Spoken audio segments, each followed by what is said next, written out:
Welcome to morning మన్నా. నేటి వాక్య దర్శనం కొరకు మత్తయి సువార్త 28వ అధ్యాయం 20వ వచనం. నేను మీకు ఏ సంగతులను ఆజ్ఞాపించుతునో వాటిని గైకొనవలనని వారికి బోధించుడి. ఇదిగో నేను యుగ సమాప్తి వరకు సదాకాలం మీతో కూడా ఉన్నానని వారితో చెప్పెను. మరొకసారి యేసుక్రీస్తు ఇచ్చిన ఈ చివరి ఆదేశములో గ్రేట్ కమిషన్లో నుండి 4 ప్రాముఖ్యమైన సత్యాలు ఈ ఉదయకాల సమయంలో మనం గ్రహించాలి. Number 1, it is a master, అధిపతి, దళాపతి.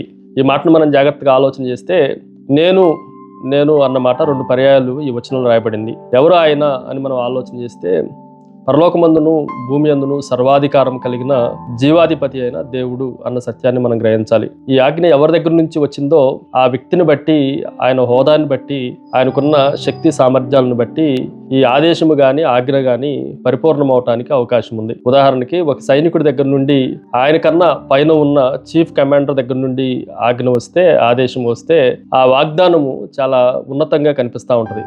తోటి సైనికుడి దగ్గర నుండి వచ్చిన వాగ్దానానికి అంత విలువ ఉండనే ఉండదు. అలాగే యేసుక్రీస్తు ప్రభువు కూడా ఈ ఆదేశాన్ని ఇచ్చిన, ఈ వాగ్దానాన్ని ఇచ్చిన దేవుడు ఆయన సర్వాధికారి అయిన దేవుడు, చీఫ్ కమాండర్ ఆఫ్ హెవెన్ అని మనం చెప్పొచ్చు. రెండో విషయాన్ని మీకు జ్ఞాపకం చేస్తాను. ఇట్ ఈజ్ ఏ మూమెంట్, క్షణకాలము, సదాకాలం నేను మీతో కూడా ఉంటాను అని వాగ్దానం చేశాడు. ఈ ఎల్లప్పుడూ, ప్రతిదినము అన్న మాటను మనం జాగ్రత్తగా ఆలోచన చేస్తే గ్రీకులో చెప్పాలి అని అంటే ఇది ప్రతి క్షణాన్ని కౌంట్ చేస్తుంది అని చెప్పొచ్చు. సదాకాలం ఉంటున్నాను అన్న మాటను మనం జాగ్రత్తగా ఆలోచన చేస్తే అన్ని పరిస్థితుల్లో ఆయన మనతో ఉండేవాడు అన్న విషయాన్ని మనం జ్ఞాపకం ఉంచుకోవాలి. విజయాలు సాధించినప్పుడు, విషాదాలలో, మన ప్రైవేట్ లైఫ్లో, మన పబ్లిక్ లైఫ్లో, ఆధ్యాత్మిక స్థితిలో ఉన్నతంగా ఉన్నప్పుడు, దిగజారిపోయినప్పుడు, అన్ని సందర్భాల్లో, అన్ని క్షణాల్లో ఆయన మనతో ఉంటున్నాడు అన్న సత్యాన్ని మనం ఎప్పుడు గుర్తుపెట్టుకోవాలి. ఆయన లేని క్షణము ఉండదు అన్న సత్యాన్ని కూడా మనము గ్రహించాలి.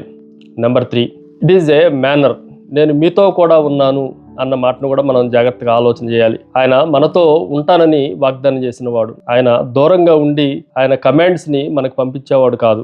ఎక్కడో ఆఫీసులో ఉండి ఆజ్ఞలు మన దగ్గరికి పంపించేవాడు కాదు. దూరంగా ఉండేవాడు అంతకన్నా కానే కాదు.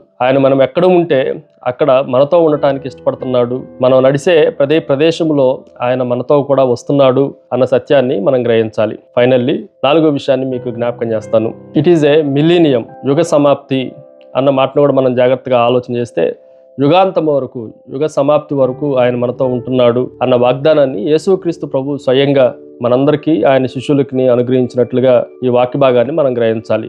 ఎంతవరకు ఆయన ఉండేవాడు అని మనం ఆలోచన చేస్తే ఆయన పునరుద్ధానం మొదలుకొని ఆయన మరలా వచ్చేంత వరకు, 2వ రాకడ వరకు, ఈ మధ్యకాలం అంతటిని యుగాంతము, యుగ సమాప్తి, సంఘము యొక్క కాలము అని పిలవటానికి అవకాశం ఉంది. ఒక ప్రధానమైన బ్రిడ్జిని కట్టేవాడు దాని స్తంభాలను వేసేటప్పుడు కొన్ని తరాలు, ఒక 100 సంవత్సరాలు అవి మన్నిక కలిగి ఉండటానికి చాలా కాంక్రీట్గా ఆ పునాదులు వేసినట్లుగా మనం ఆలోచన చేయొచ్చు.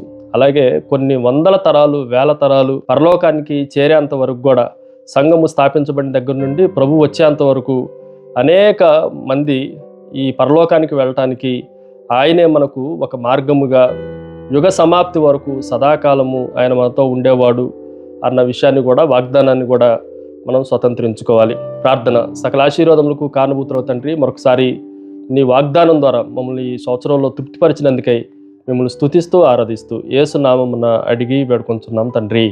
ఆమెన్.